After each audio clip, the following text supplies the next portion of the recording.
തിരുവനന്തപുരത്തു നിന്ന് തന്നെ ആണ് ഈ മഴ വാർത്തകൾ തുടങ്ങേണ്ടത് എന്നത് കാര്യത്തിൽ യാതൊരു സംശയവുമില്ല. അത്ര വലിയ മഴയാണ് നമ്മൾ ഇന്നലെ രാത്രി മുതൽ തന്നെ കണ്ടത്.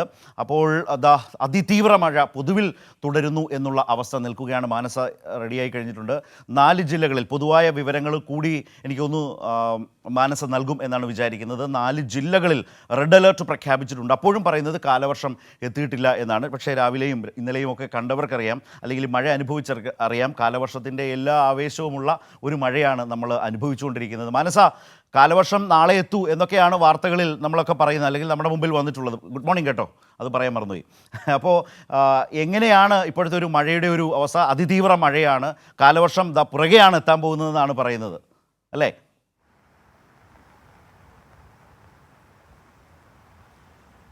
തീർച്ചയായും ശരത്ത്, ഗുഡ് മോർണിംഗ്. നമ്മൾ രാവിലെ എണീക്കുമ്പോൾ തന്നെ ഇത്തരത്തിൽ നല്ല രീതിയിലുള്ള മഴയാണ് തിരുവനന്തപുരം നഗരത്തിൽ ഉൾപ്പെടെയുള്ള ഇടങ്ങളിൽ കാണുന്നത്. കഴിഞ്ഞ ദിവസം രാത്രി 8 മണിയോട് കൂടിയ തീവ്ര മഴയാണ്.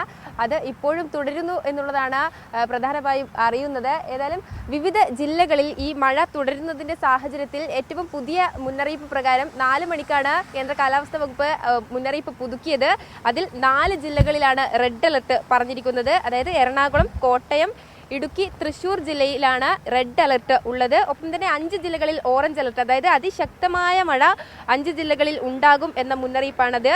തിരുവനന്തപുരം, കൊല്ലം, പത്തനംതിട്ട, ആലപ്പുഴ, പാലക്കാട് ജില്ലകളിലാണ് അതിശക്തമായ മഴ മുന്നറിയിപ്പ്. ഇത് 3 മണിക്കൂർ നേരത്തേക്കാണ് എന്ന വിവരം നൽകുന്നുണ്ട്. അതായത് 4 മണി മുതൽ 7 മണി വരെയുള്ളത്. ഒരുപക്ഷെ അടുത്ത മിനിറ്റുകളിൽ അടുത്ത അലർട്ടുകൾ പ്രഖ്യാപിക്കുന്ന ഒരു സ്ഥിതിയായിരിക്കും ഉണ്ടാവുക, അല്ലെങ്കിൽ അപ്ഡേറ്റ് ചെയ്യുന്ന ഒരു രീതിയാണ് പൊതുവെ ഉണ്ടാകാറ്.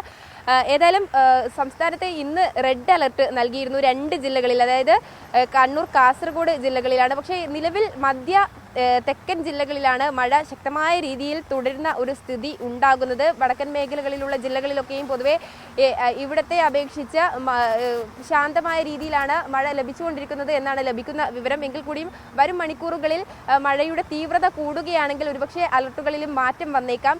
ഏതായാലും ശക്തമായ കാറ്റ്, അതാണ് എടുത്തു പറയേണ്ടത്. നഗരത്തിൽ ഉൾപ്പെടെ നാശനഷ്ടങ്ങൾ സംഭവിച്ച ഒരു രീതിയിലേക്കായിരുന്നു കഴിഞ്ഞ ദിവസം രാത്രി മുതൽ ഉണ്ടായിരുന്ന ഈ കാറ്റ്.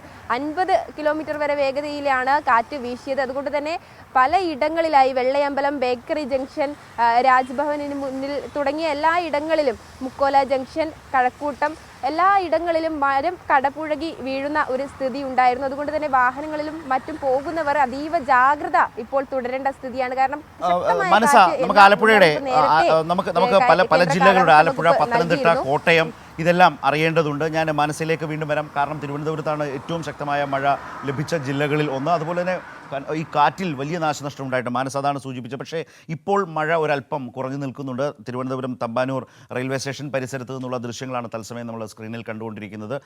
രാവിലെ ഏതാണ്ട് ഒരു 6:30 വരേക്കും നല്ല കനത്ത മഴ, 6:30, 46, 45 വരെയൊക്കെ നല്ല കനത്ത മഴയായിരുന്നു. ഇപ്പോൾ മഴ ഒന്ന് കുറഞ്ഞിട്ടുണ്ട്. അവിടെ നിന്നുള്ള തത്സമയ വിവരങ്ങളും അതുപോലെ രാത്രി പല ഭാഗത്തും ഈ കാറ്റ് മൂലം ഒട്ടേറെ നാശനഷ്ടങ്ങൾ ഉണ്ടായിട്ടുണ്ട് നഗരത്തിൽ തന്നെ.